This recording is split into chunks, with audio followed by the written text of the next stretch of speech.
ትንሣኤውን እሑድ ያደረገ መላእክት የተፈጠሩት በዕለተ እሑድ ነውና ሰው በኋላ ዘመን እንደ መላእክቱ ነው መኖር ስላለበት ትንሣኤውን በእሑድ አደረገለት፣ ሞቱን በዓርብ አደረገለት።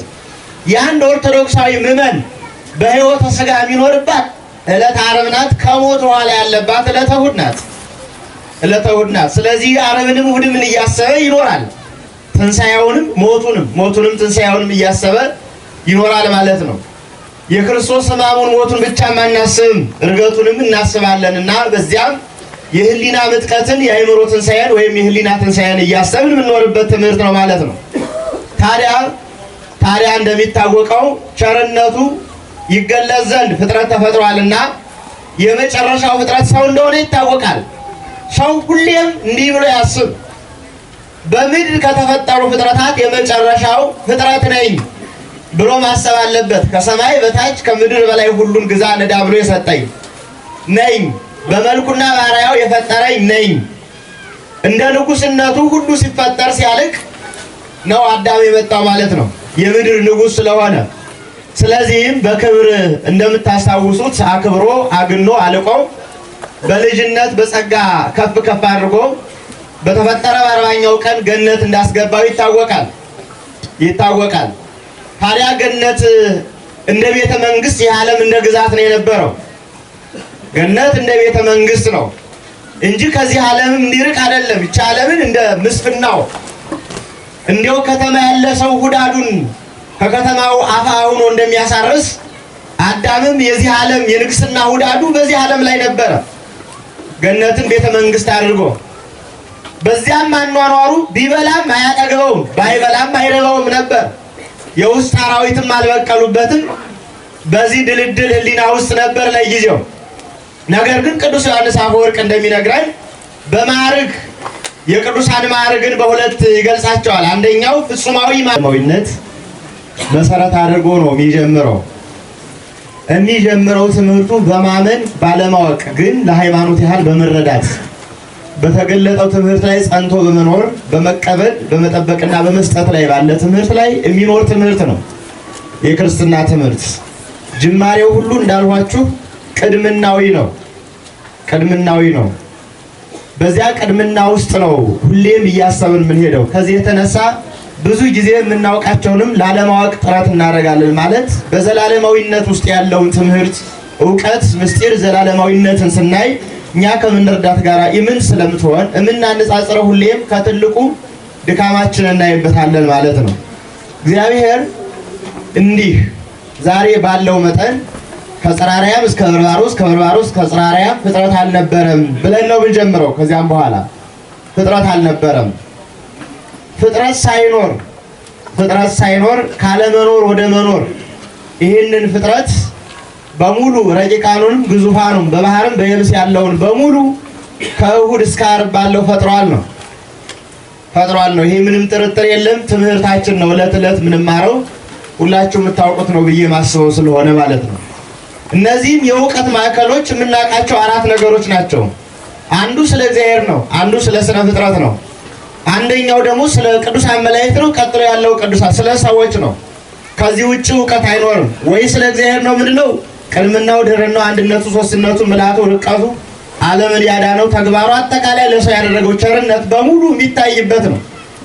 ሁለተኛው እውቀት ይባለው ከጽራርያም እስከ በርባሮስ ያለው የፍጥረትን ምንነት መመርመር መሻት መፈለግ በዚያ ውስጥ እግዚአብሔር ማየት ነው።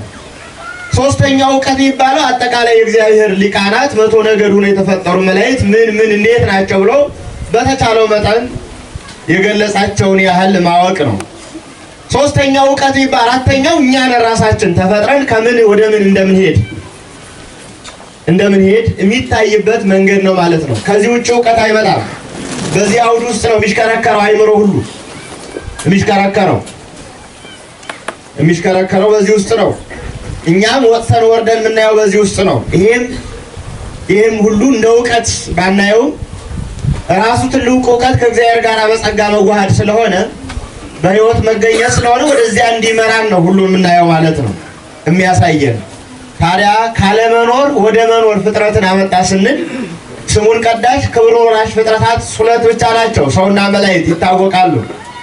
ይህም ይታወቅ ዘንድ ባለቤቱ መድኃኔ ዓለም ክርስቶስ ወደዚህ ዓለም በመጣ ጊዜ ሞቱን ዕለተ ዓርብ አደረገ፣ ትንሣኤውን እሑድ አደረገ።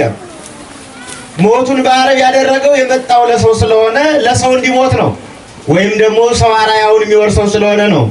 ትንሣኤውን እሑድ ያደረገ መላእክት የተፈጠሩት በዕለተ እሑድ ነውና ሰው በኋላ ዘመን እንደ መላእክቱ ነው መኖር ስላለበት ትንሣኤውን በእሑድ አደረገለት፣ ሞቱን በዓርብ አደረገለት። የአንድ ኦርቶዶክሳዊ ምዕመን በሕይወተ ሥጋ የሚኖርባት ዕለተ ዓርብ ናት። ከሞት በኋላ ያለባት ዕለተ እሑድ ናት። ስለዚህ ዓርብንም እሑድም እያሰበ ይኖራል። ትንሣኤውንም ሞቱንም ትንሣኤውንም እያሰበ ይኖራል ማለት ነው። የክርስቶስ ሕማሙን ሞቱን ብቻ አናስብም፣ ዕርገቱንም እናስባለንና በዚያም የህሊና ምጥቀትን የአእምሮ ትንሣኤን ወይም የህሊና ትንሣኤን እያሰብን የምንኖርበት ትምህርት ነው ማለት ነው። ታዲያ እንደሚታወቀው ቸርነቱ ይገለጽ ዘንድ ፍጥረት ተፈጥሯልና የመጨረሻው ፍጥረት ሰው እንደሆነ ይታወቃል። ሰው ሁሌም እንዲህ ብሎ ያስብ፣ በምድር ከተፈጠሩ ፍጥረታት የመጨረሻው ፍጥረት ነኝ ብሎ ማሰብ አለበት። ከሰማይ በታች ከምድር በላይ ሁሉን ግዛ ንዳ ብሎ የሰጠኝ ነኝ፣ በመልኩና በአርአያው የፈጠረኝ ነኝ። እንደ ንጉስነቱ ሁሉ ሲፈጠር ሲያልቅ ነው አዳም የመጣው ማለት ነው፣ የምድር ንጉስ ስለሆነ። ስለዚህም በክብር እንደምታስታውሱት አክብሮ አግኖ አልቆ በልጅነት በጸጋ ከፍ ከፍ አድርጎ በተፈጠረ በ40ኛው ቀን ገነት እንዳስገባው ይታወቃል። ታዲያ ገነት እንደ ቤተ መንግስት፣ ይህ ዓለም እንደ ግዛት ነው የነበረው። ገነት እንደ ቤተ መንግስት ነው እንጂ ከዚህ ዓለም እንዲርቅ አይደለም። ይህች ዓለምን እንደ ምስፍናው እንዲያው ከተማ ያለ ሰው ሁዳዱን ከከተማው አፋ ሆኖ እንደሚያሳርስ አዳምም የዚህ ዓለም የንግስና ሁዳዱ በዚህ ዓለም ላይ ነበረ። ገነትን ቤተ መንግስት አድርጎ በዚያም አኗኗሩ ቢበላም አያጠግበውም፣ ባይበላም አይረባውም ነበር። የውስጥ አራዊትም አልበቀሉበትም። በዚህ ድልድል ህሊና ውስጥ ነበር ለጊዜው። ነገር ግን ቅዱስ ዮሐንስ አፈወርቅ እንደሚነግረን በማዕርግ የቅዱሳን ማዕርግን በሁለት ይገልጻቸዋል። አንደኛው ፍጹማዊ ማዕርግ፣ ሁለተኛው ወጪ ወራጅ ማዕርግ ይላል። ወጪ ወራጅ ማዕርግ ሊወድቅም ሊቀጥልም ይችላል። ፍጹማዊ ማዕርግ ወይ ከወደቀ አይመለስም፣ ወይ ከጸናም አይመለስም። እንደ መላእክት ነው የሚሆነው። መላእክት ፍጹማን አእምሮ ናቸው። ከወደቁም አይመለሱም፣ ካመኑም አይክዱም። እንደሚታወቀው ከቅዱሳን መላእክት መካከል አንድ ነገድ ወጣ። ከወጣው ነገድ እስካሁን ንስሐ የገባ የለም፣ ካመነውም እስካሁን የመነፈቀ የለም።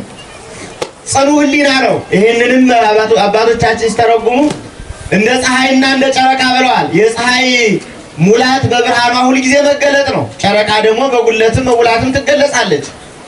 ፍጹማን ህሊና እንደ ፀሐይ ብርሃን ነው።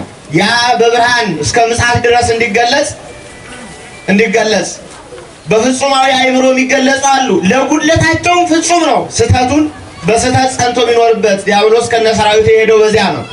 አዳማዊ ህሊና ወጪ ወራጅ ነው። ስህተትን ይስታል፣ ስህተቱንም ደግሞ ያርማል። በፈታይነቱ አንጻር መሐሪነቱን የሚያይ ስለሆነ ማለት ነው። በዚህ ሂደት በዚህ ህይወት ወይም በዚህ ህልውና አኗኗር እንደምታስታውሱት ገነት ኖሯል። 7 ዓመት ከ3 ወር ከ17 ቀን ብሎ በመጽሐፈ ኩፋሌ እንደሚነግረን በዚህ ዘመን በዚህ አኗኗር ተገልጾ እንደነበረ ይታወሳል። በኋላ በራሱ ፈቃድና ፍላጎት ከገነት እንደወጣ ምንም ጥርጥር የለም ይታወቃልና ቅዱስ ዮሐንስ አፈወርቅ እግዚአብሔርን እሆናለሁ ከማለት በላይ ትዕቢት የለም፣ አምላክ ሰው ሆነ ከማለት በታችም ትሕትና የለም ብሎ እንደገለጸልን የመጨረሻውን ትዕቢት ሰው ሰነዘረ። የመጨረሻውን ትሕትና አምላክ ቃል ኪዳን ገባለት። ወደዚህ ምድር ተወረወረ። ወደዚህ ምድር ሲወረወር ይቻለን እንደ ቀድሙ በንግስና አልተቀበለችውም። ቢበላ ቁንጣን ሆነበት፣ ባይበላም ረሃብ፣ ቀጠና፣ ችግር ሆነበት። የውስጥ አራዊት በቀለበት። ከዚያ በፊት አምጣ ሚል የውስጥ አራዊት የሚያስርብ አልነበረውም። አሁን ፍቶታት እኩላት ይቀልብ ሲባል የውስጡን በቀለ፣ እሾህ አሜከላውን በቀለ፣ በዚያ ተጎሳቆለ። ለ3 ዓመት ከመንፈቅ ከዓለም ጋር መስማማት አቅቶ ሲጨነቅ ኖረ። 3 ዓመት ከመንፈቅ ቆይቷል። በዚህ ፍዳ መሬት ውስጥ የጸናበትን መናገር ነው። ኋላ መድኃኔ ዓለም ክርስቶስ በእመቤታችን ጀርባ ሆኖ 3 ዓመት ከመንፈቅ ወደ ግብፅ ሀገር የተሰደደው አዳም ከገነት እንደወጣ ለ3 ዓመት ከመንፈቅ በመንከራተት አለምዳት ብሎ የኖረውን ምሳሌ ለመግለጽ ነው። ያንን ትንቢት እንዲገለጽለት ነው። ኋላም የምስጢር ሊታወቅ በዕለተ ምጽአት የሐሳዊ ዘመን ንግስና በዮሐንስ ራእይ እንደተገለጸ 7 መንፈቅ ወይም 3 ዓመት ከመንፈቅ ነው። 3 ዓመት ከመንፈቅ ነው። ይኸውም ከአዳም ወደ ክርስቶስ ከክርስቶስ ወደ ምዕመን ቤተክርስቲያን ይሄዳል። ቤተክርስቲያን በሐሳዊ መሲህ የምትሳደደውን ነው። ይሄ በእርግጥ ውስጥ ለውስጥ ብዙ አለ። የእነ አንጢያኮስ አለ፣ የእነ ጥጦስ አለ፣ የእነ ኤልያስ ዘመን አለ፣ ሌሎችም ታሪኮች አሉት።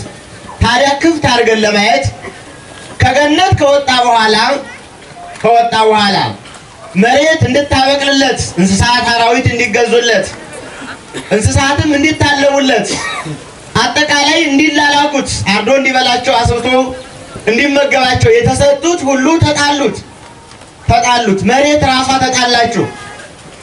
ሰማይ ተጣላው። ሰማይ ዝናብ ለዘር ጠል ለመከራ ሳጣው። መሬትም የዘሩባትን የማታበቅል የተከሉባትን የማታጸድቅ ኃይል ያላት ሆነች።